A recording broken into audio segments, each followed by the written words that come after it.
What's up, everybody? Welcome back. Got another video for you today. I know that I have not posted anything in about a week and a half or something like that. Just been very busy with work and some other items. So that's really why I haven't posted anything. And I'm going to try to rectify that. I've got a couple of videos I'm going to try to get up tonight for you guys.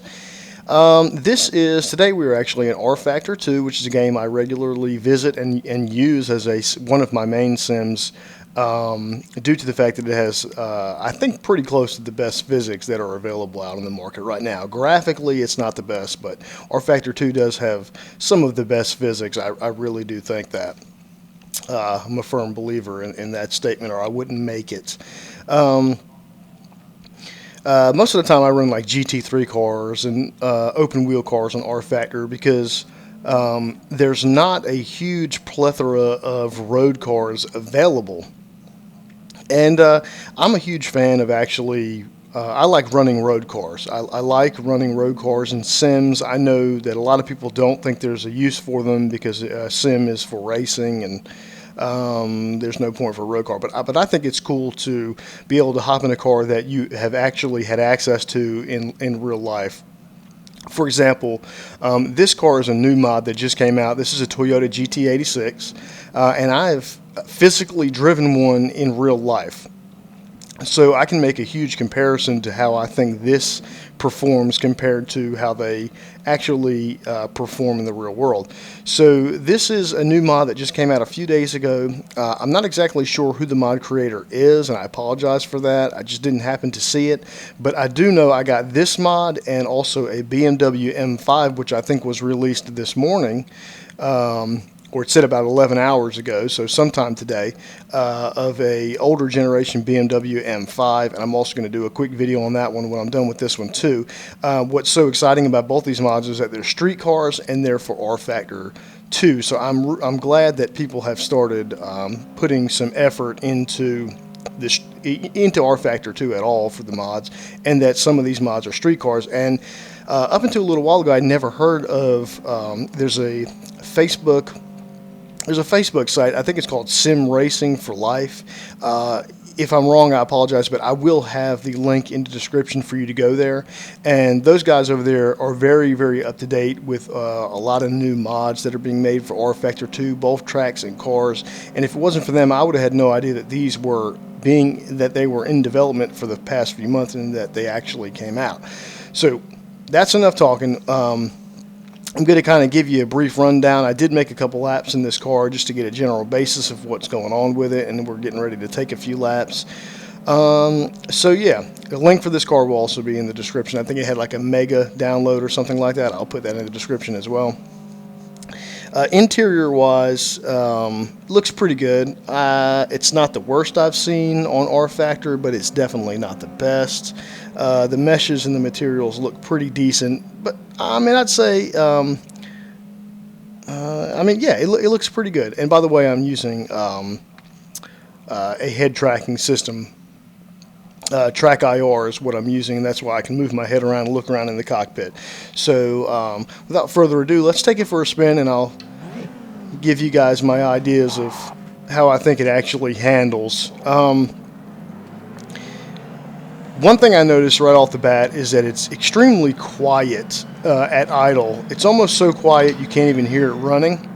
And the GT86 I drove was pretty much stock, I believe, and I'm pretty sure it did have stock exhaust, but you could still hear that boxer engine rumble at a low RPM, and you definitely can't hear it on this car.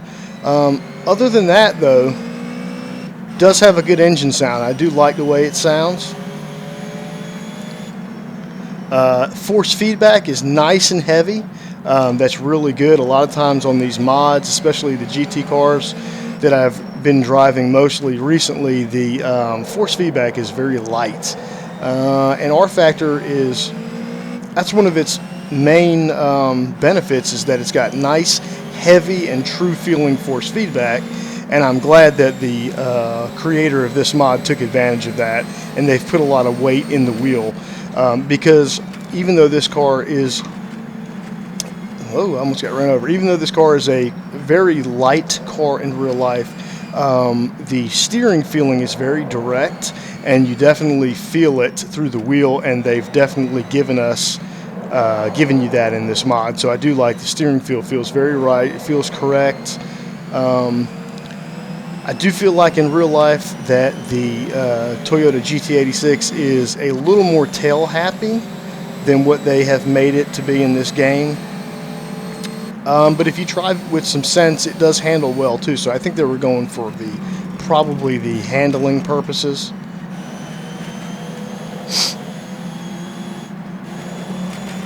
But yeah, it's I do like it. I definitely like it.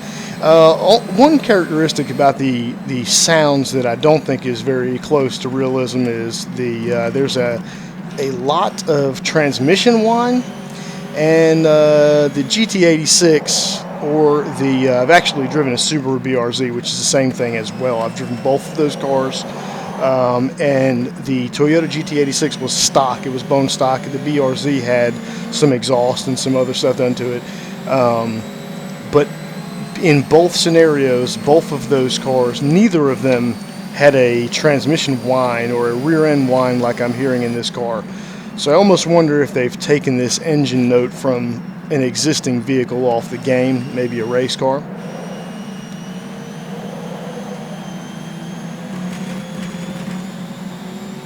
But man, I've got to tell you, this is definitely a must-have mod if you like Rfactor and you like street cars.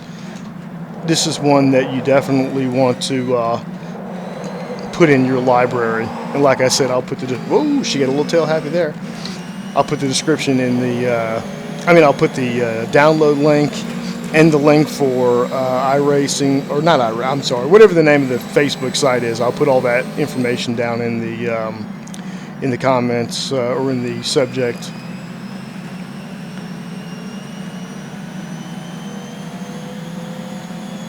Guys, leave my eyes.